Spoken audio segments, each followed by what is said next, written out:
The foundation of Emperor Charles' worldview, whether consciously acknowledged or not, is the recognition that existence is inherently unequal. From the moment we are born, we are subject to circumstances that we did not choose and cannot control.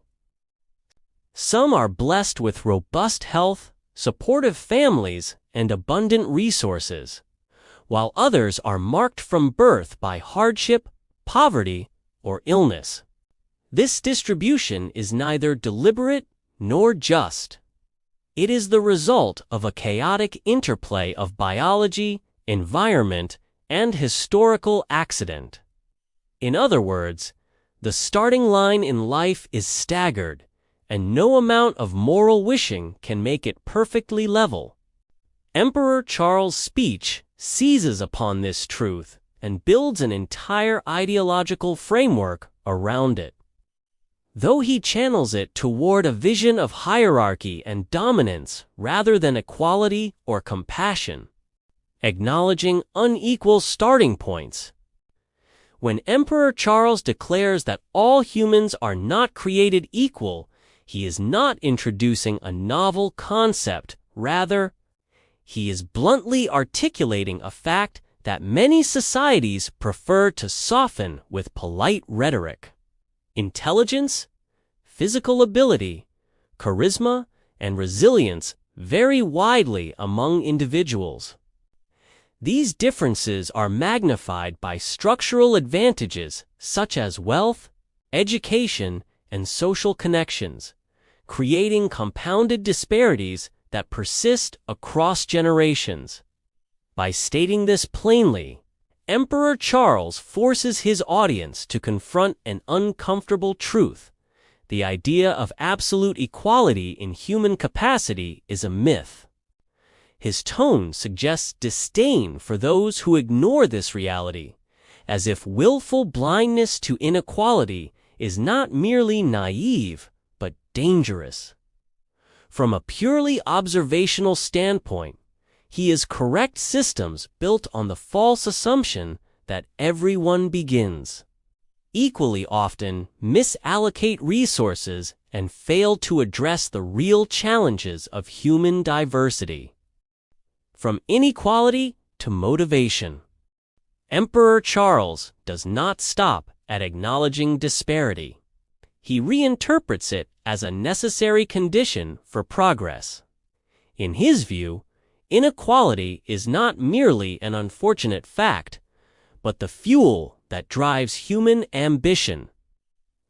Without the promise of achieving more than one's peers, he argues, there would be no incentive for innovation and no reason to strive for excellence.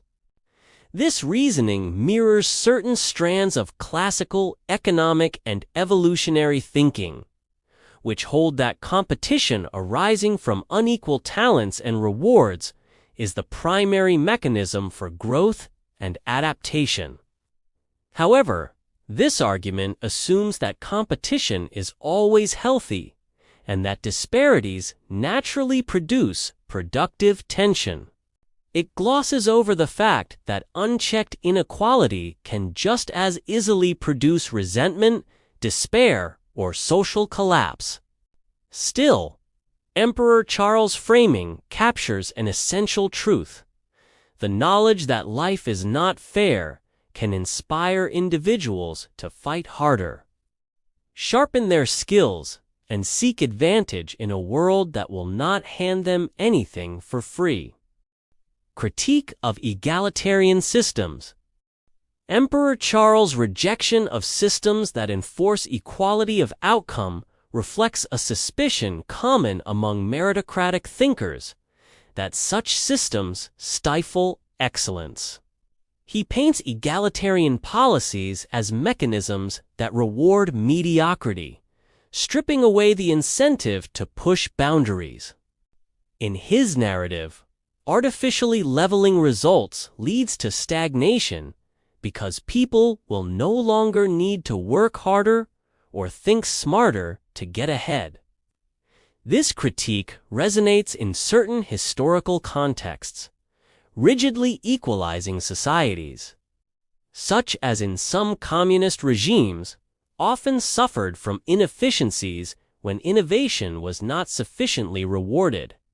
However, his interpretation is extreme, dismissing not just equality of outcome, but also potentially beneficial equalities of opportunity. The core of his point, reframed more constructively, is that effort must be tied to reward. If progress is to be sustained, but this doesn't necessarily require abandoning fairness altogether. National identity and exceptionalism. For Emperor Charles, Britannia's strength is rooted in its willingness to embrace and institutionalize inequality. He suggests that its national identity thrives precisely because it rewards the strong, the capable, and the daring, rather than bending to ideals of universal sameness. This belief carries an undercurrent of social Darwinism, the idea that only the fittest, whether individuals or nations, deserve to rise. As a motivational tool for his own people, this is powerful rhetoric. It frames national success not as a matter of luck, but as the result of a cultural commitment to rewarding excellence and dominance. However, it also risks conflating internal vitality with external aggression, encouraging a worldview in which national pride is inseparable from the subjugation of others. His logic would be more universally acceptable if it focused on internal self-improvement rather than external conquest.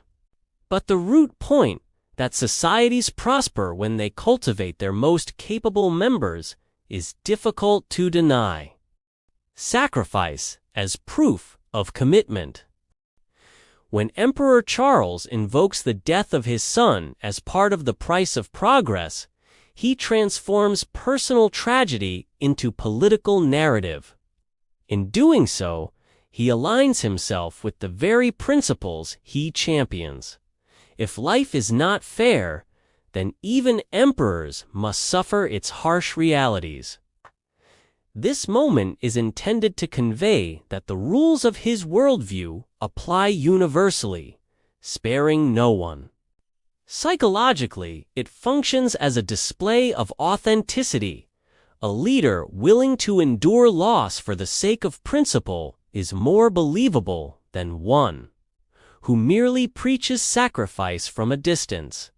Yet, this approach also risks reducing human loss to symbolic currency, instrumentalizing grief for ideological gain. The ethical question aside, the message is consistent with his overarching thesis. No life is exempt from the world's unfairness, and true commitment means accepting that without complaint. The destiny of struggle. The conclusion of Emperor Charles' speech, a call to fight. Struggle, compete, plunder, and dominate, is the logical endpoint of his interpretation of life's unfairness. If the world is inherently unjust, and if inequality is both inevitable and desirable, then the only rational strategy is to embrace the competition without hesitation. From his perspective, hesitation is weakness, and weakness invites exploitation. This worldview leaves no room for moral appeals to universal cooperation. Instead, it demands perpetual vigilance and the willingness to impose one's will on others before they can do the same. While this is a coherent response to the life is not fair premise, it is not the only one. A society could equally choose to face life's inherent unfairness by fostering resilience, cooperation, and shared responsibility. Emperor Charles' choice of words reflects his own priorities: power, dominance, and survival at all costs. Stripped of imperial bravado, Emperor Charles' speech rests on a central truth. Life is inherently unfair, and any philosophy or political system that ignores this fact risks failure. The recognition of inequality can serve as a catalyst for effort, innovation, and ambition, but it can also be twisted into a justification for exploitation and aggression. Where Emperor Charles errs, from a balanced perspective, is in assuming that embracing unfairness must mean celebrating hierarchy and conquest. A more constructive interpretation would preserve his acceptance of life's inequality, while tempering it with safeguards to ensure that competition remains fair, opportunity remains accessible, and the rewards of progress do not serve only the few. Thank you very much for watching. Please like and subscribe and leave a comment. See you in the next video. Bye.